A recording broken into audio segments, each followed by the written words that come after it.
Right, this is the job today. I've been asked to put a little roof on this nook here, which used to be where the bin went. So all we're doing is we're just going to literally put a little roof over there because she wants to use it for her gardening stuff. Okay, so here's the scrap material, and I am going to somehow figure out how to make the roof out of that. Okay, so just quickly, I am cutting a wall plate to go on top of those bricks. It just gives me something to nail into.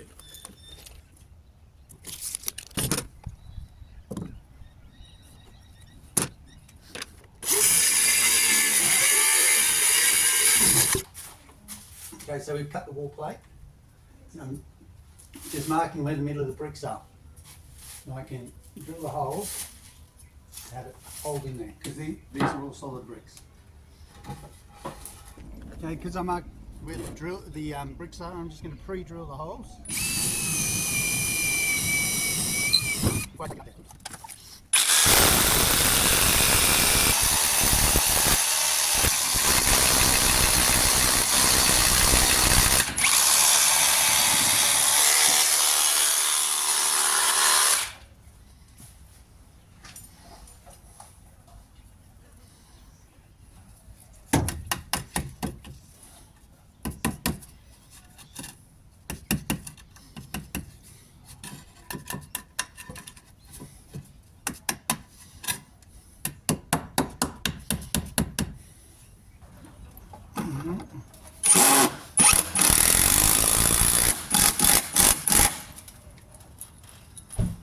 Right, I'm using batten screws to go into these plugs because they sit flat.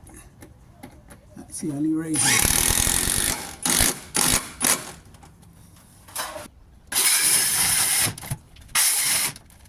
Okay, so this piece of wood is 190 wide. So all I've done is I've come down 35 from this side and 35 from this side, and I've just drawn a straight line. Now what I'm going to do with those is I'm going to put one on this side, one on that side, and I'll bolt it to the wall. That's going to give me my fall.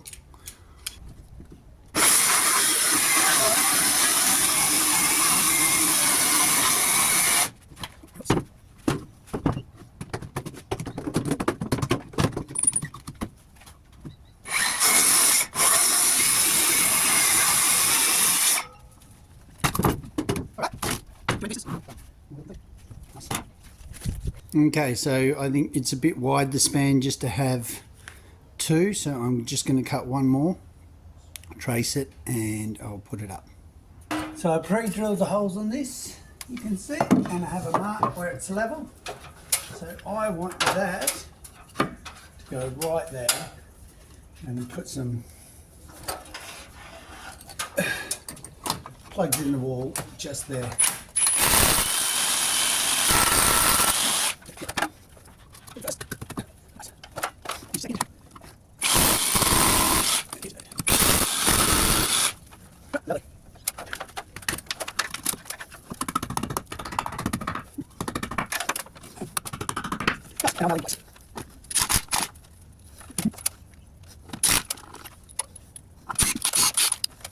Okay, so now we've got most of the things cut out, and we cut the front beam. Now it's just a matter of nailing everything in, making it level.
Okay, there's your woodwork done.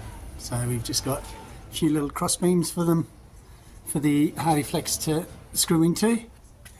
We've got the angle for the roof, and we've got the front on. I've got him sitting on the wall.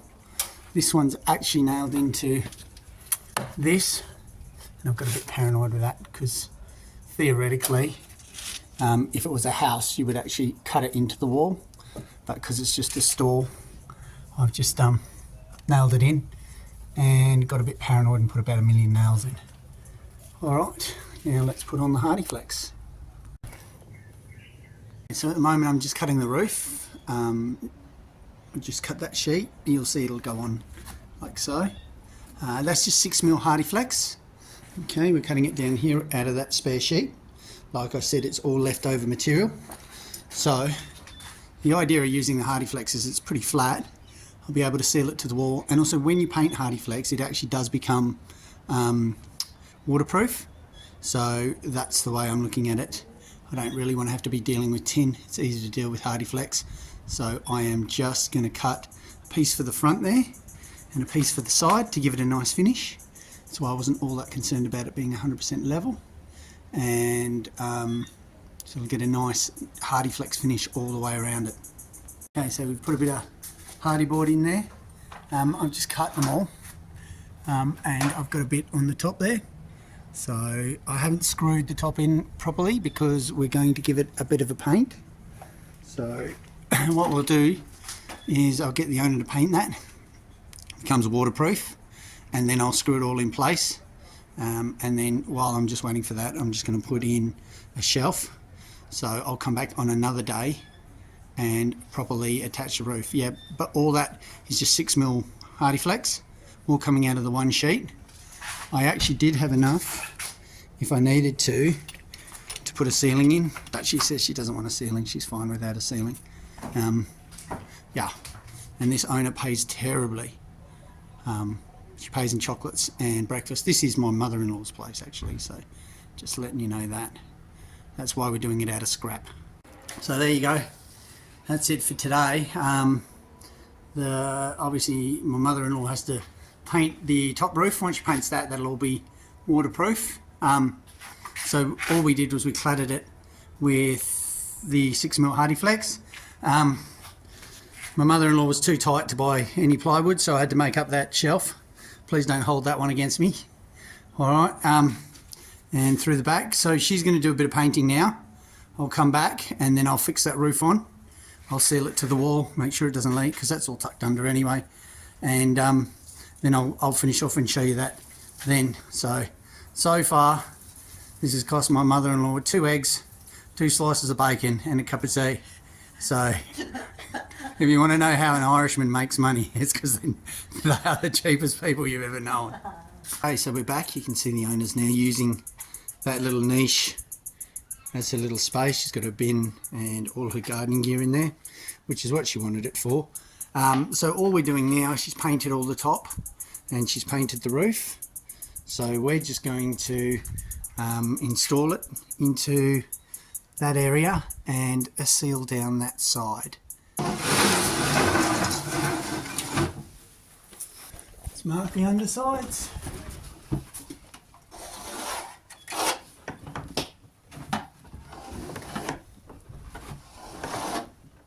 You know where all the screws go.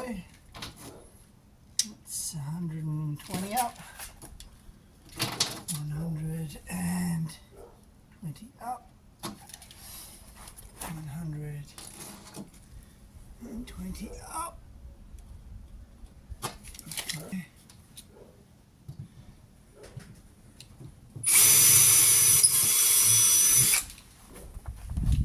100. Now again, I'm not going really high because, as you'll see, you can't really get it under the eave. We're dealing with an eave there which stops us getting access to it. So, and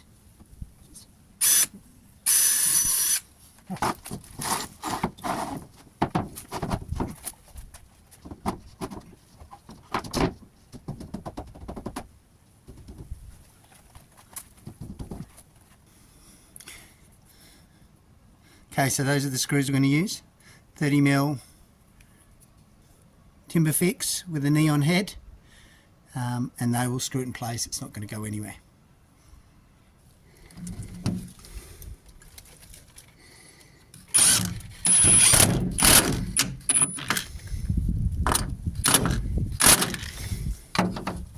So there we have it. We've just put in the screws across, so they're all taken care of. And then look, literally I've just sealed that to the wall. Now I know that's dodgy, and you can slag me off all you like in the comments, but it should be effective for where it is, because you can see up here we have the eaves, we have a barge that comes over, very minimal water will be there, and I really put quite a bit of silicone on it to make sure that it really gets that gap.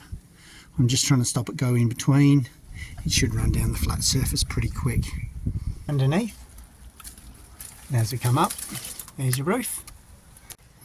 Right, and there is the front and the side, and I'll hit that with a tiny bit of touch-up paint quickly, just to give you an idea of how it would finish once it's all painted.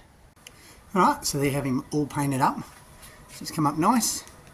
Bear in mind it was all made out of scrap material, so you want to tell me about the dodgy bits, like the siliconing to the wall, that's fine, but the cost of this was zero. It's just scrap material. Now, it's giving you a nice little cupboard without a door. You could put a door on that, close it off, make it really, really nice and neat, but for what my mother-in-law wanted it for, it does her just fine. And for what she paid for it, it was the bargain of the century. Just gives you a nice little finish. Alright, until the next one, I will see you later, and don't forget to like and subscribe.